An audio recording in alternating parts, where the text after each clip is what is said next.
Shalom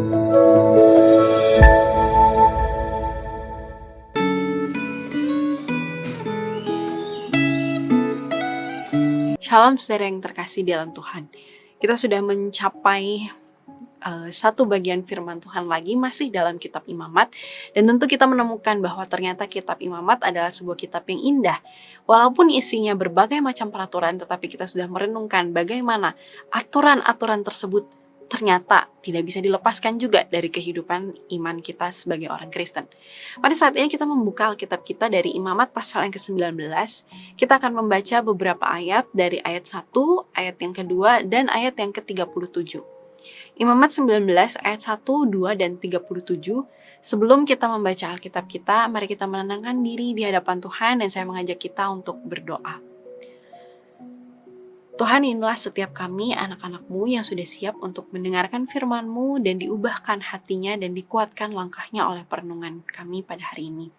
Bantulah setiap kami ya Tuhan untuk boleh memahami firman-Mu dan di dalam konteks kehidupan kami masing-masing ya Tuhan, ubahlah hati kami, tegurlah kami, dan kuatkanlah kami. Ini setiap kami ya Tuhan, di dalam nama Tuhan Yesus kami sudah berdoa dan bersyukur. Amin. Kita akan sama-sama membacakan firman Tuhan yang terambil dari Imamat 19 ayat 1, 2, dan 37. Tuhan berfirman kepada Musa, "Berbicaralah kepada segenap jemaah Israel dan katakan kepada mereka, kuduslah kamu sebab aku Tuhan Allahmu, kudus." Ayat 37, demikianlah kamu harus berpegang pada segala ketetapanku dan segala peraturanku, serta melakukan semuanya itu. Akulah Tuhan. Saudara, perintah Allah agar umatnya hidup di dalam kekudusan itu mencakup seluruh aspek kehidupan. Allah tidak berbicara bahwa kamu harus kudus ketika kamu datang ke rumah ibadah. Kamu harus kudus ketika kamu sedang berada di hari Sabat. Kamu harus kudus ketika kamu bertemu dengan para imam. Tidak. Tetapi justru Allah berkata, kuduslah kamu sebab aku kudus. Artinya apa, saudara? Artinya kekudusan bukan hanya menyangkut hal-hal yang bersifat seremonial atau ritual, tetapi menyangkut seluruh perbuatan, sikap, pikiran, dan cara hidup orang percaya. Oleh karena itu, saudara, dalam bacaan Alkitab hari ini, Allah memerintahkan umat Israel untuk menghormati orang tuanya dan memelihara hari Sabat. Saudara, kedua perintah ini tercatat juga di dalam hukum Musa. Ingatlah dan kuduskanlah hari Sabat, serta hormatilah ayahmu dan ibumu. Saudara, perintah ini jelas dan tegas. Karena itu, saudara, sangat disayangkan jika banyak orang yang beranggapan bahwa kekristenan itu tidak mengajarkan bakti kepada orang tua. Padahal Allah sendiri yang mengingatkan umatnya untuk menghormati orang tua.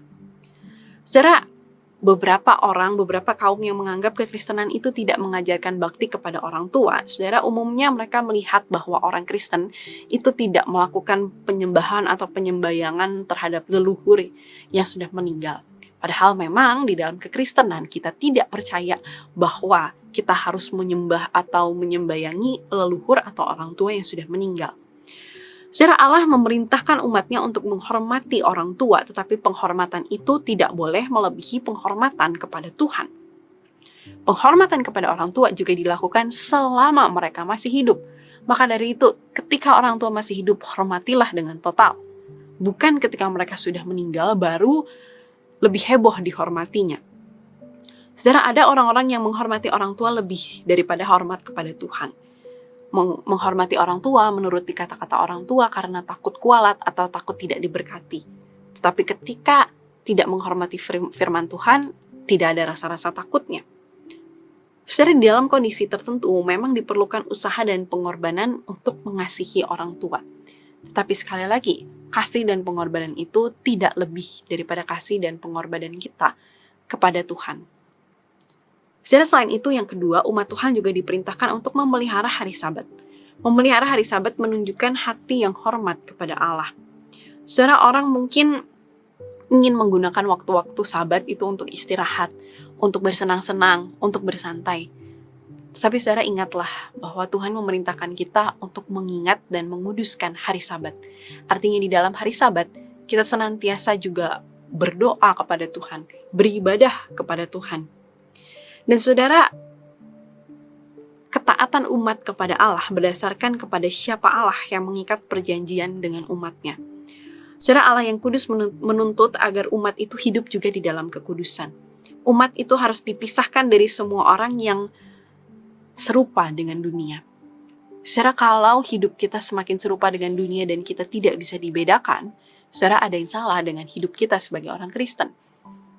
Kalau hidup beriman kita itu masuk akal, keduniawian kita itu masuk akal bagi orang yang tidak mengenal Tuhan, maka kita perlu pikir ulang apa yang sudah kita lakukan sebagai orang Kristen.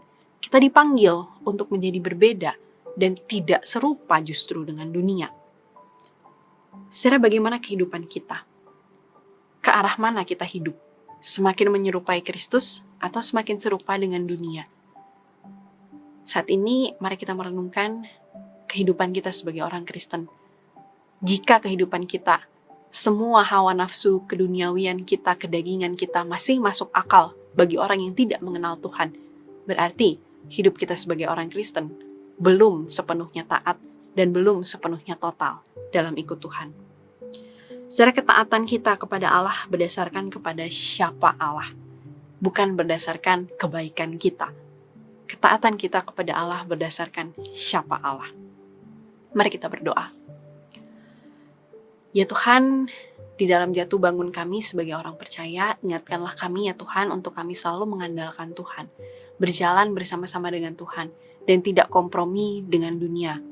Ya Tuhan, di tengah-tengah jatuh bangun kami sebagai orang percaya, ingatkanlah kami ya Tuhan untuk selalu taat dan mengandalkan Tuhan, untuk selalu taat dan tidak ikut-ikutan dengan apa yang dunia tawarkan. Inilah setiap kami ya Tuhan, tolonglah kami dalam perjalanan kami sebagai orang percaya. Di dalam nama Tuhan Yesus kami sudah berdoa dan mengucap syukur. Amin.